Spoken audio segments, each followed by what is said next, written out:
There is a valley in Egypt where, for 500 years, the most powerful kings on earth were buried in secret. More than 60 tombs, carved deep into the rock, filled with more gold than most kingdoms would ever see. And virtually every single one of them was found empty, robbed, stripped, hollowed out, most within a generation of the funeral. The greatest pharaohs in history. Kings whose names were carved into mountains were left lying in bare rooms, except one. One tomb survived, nearly untouched, for 3,300 years. And here is the part that makes no sense. It didn't belong to Egypt's greatest king. It belonged to a sick teenager who ruled for 9 years, won no great wars, and whose name was deliberately erased from history by the kings who came after him. The pharaohs who were remembered were robbed. The pharaoh who was deleted was saved.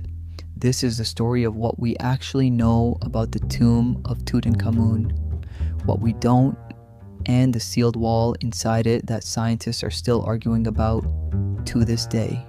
To understand why this one tomb matters, you have to understand what happened to all the others. The Valley of the Kings was designed for secrecy. No pyramids, no monuments, just hidden doors in the rock known only to the priests and the workers who built them. It didn't work. The men who built the tombs knew exactly what was inside them. And gold does not stay secret. Robbery began almost immediately, sometimes within years of the burial, sometimes by the very workers who had sealed the door. We know this because the Egyptians wrote it down, ancient court records. The tomb robbery papyri describe entire trials from 3,000 years ago, confessions, names, punishments.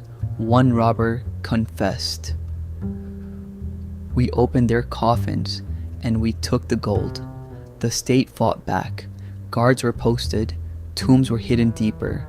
Royal mummies were secretly moved from tomb to tomb, sometimes more than once, to keep them ahead of the thieves. Nothing worked. By the time modern archaeologists reached the valley, the verdict was written in every chamber. Ramesses the Great robbed. Seti I robbed. Thutmose III, the Napoleon of Egypt, robbed. Every famous name, every legendary king, empty. The lesson of the valley was simple and it held for 5 centuries. To be remembered was to be robbed. So who was the one king the robbers missed? He was born into chaos. Around 1341 BC, in the middle of the strangest crisis Egypt ever created for itself. His father, the pharaoh Akhenaten, had done the unthinkable. He abolished Egypt's gods, all of them. 2,000 deities, their temples, their priesthoods, replaced with a single god. The sun disk, Aten. Egypt was turned upside down in a single reign. When Akhenaten died, the crown eventually passed to a 9-year-old boy, a child king controlled by his advisors, with one job: undo everything his father had done. The old gods were restored, the temples reopened, even his name was changed from Tutankhamun to honor his father's god, to Tutankhamun to honor the god his father had banned. Then, at around 19 years old, he died, and the sources cannot agree on why. In 2010, scientists ran DNA tests and CT scans on his mummy. What they found was a body under siege, malaria, a deformed foot that forced him to walk with a cane. Over 130 walking sticks were buried with him, a leg fracture that never healed, a fall from a chariot, an infection, disease, perhaps all of it at once. Historians still debate the exact cause, but what happened after his death is where this story turns. The kings who followed wanted the entire memory of Akhenaten's revolution gone. The heretic king, his strange god, his family, including the boy who had spent his whole reign cleaning up the mess. Tutankhamun's monuments were claimed by others, his statues were usurped, and when later scribes carved the official list of Egypt's kings, the sacred record of every pharaoh who had ever ruled, they simply skipped him. As far as official history was concerned, Tutankhamun had never existed. He was buried quickly in a small tomb that may not even have been meant for a king. And then Egypt forgot where he was. 3,000 years later, a British archaeologist named Howard Carter was running out of time. He had spent years searching the valley for one name that appeared on scattered artifacts, but belonged to no known tomb. His wealthy sponsor, Lord Carnarvon, was done funding an empty desert. Carter asked for one final season. On November 4th, 1922, according to the story, when a boy carrying water stumbled on a stone, a staircase appeared in the sand, 16 steps down, a sealed door, and pressed into the ancient plaster, a name, Tutankhamun. 3 weeks later, Carter drilled a small hole through the inner door, held up a candle, and looked inside.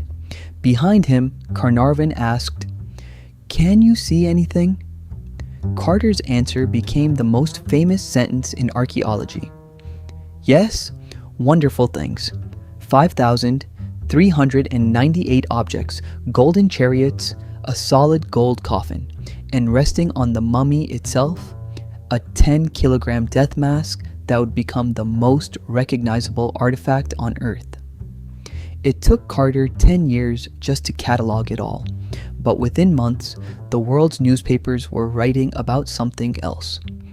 5 months after the door was opened, Lord Carnarvon was dead. An infected mosquito bite cut open while shaving.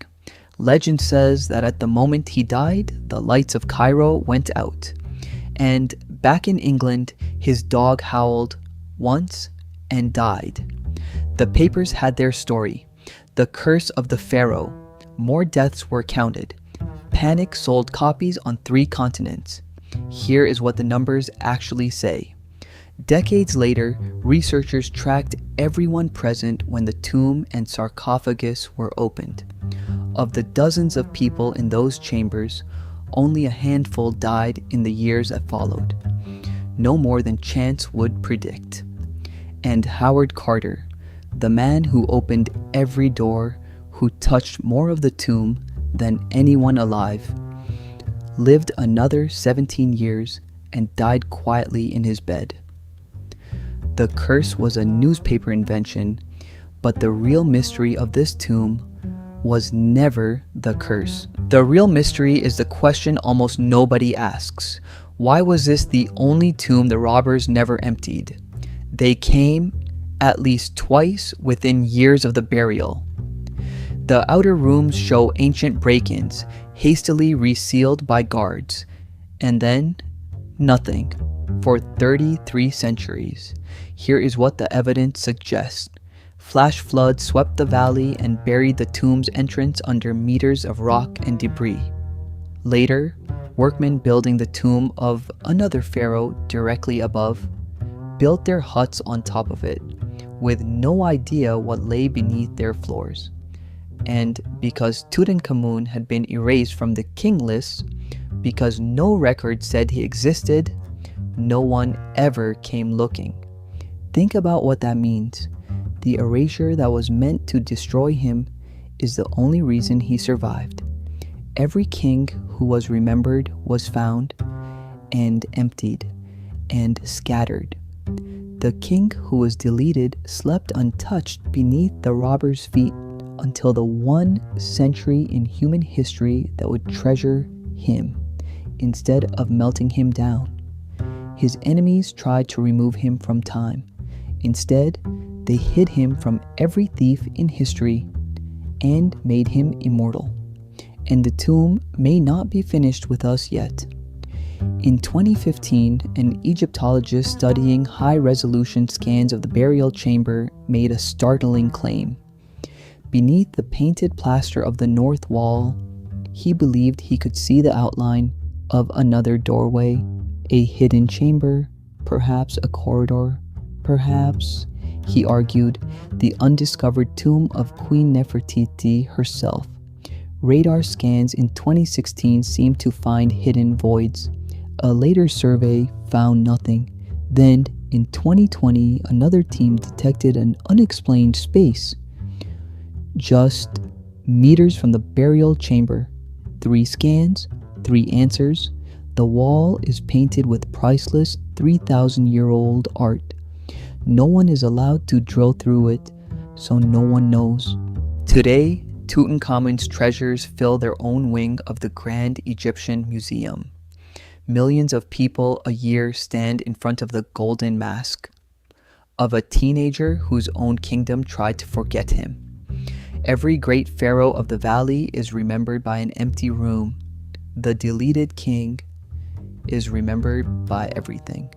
And in the Valley of the Kings, in the smallest royal tomb ever found, a painted wall stands exactly where it has stood for 3,000 years. Perhaps there is nothing behind it. Perhaps a few centimeters beyond the paint lies the greatest undiscovered tomb in Egypt. No one can drill. No one can look. The wall is keeping it secret. And this archive remains sealed.